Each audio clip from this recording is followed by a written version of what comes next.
To import your subscribers, navigate to Subscribers tab.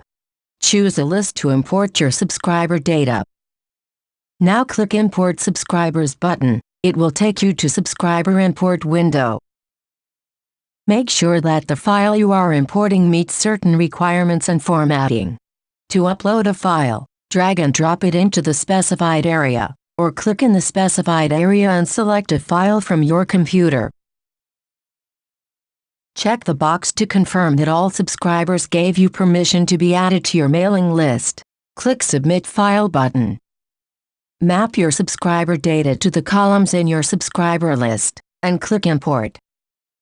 Note that importing large files will take some time.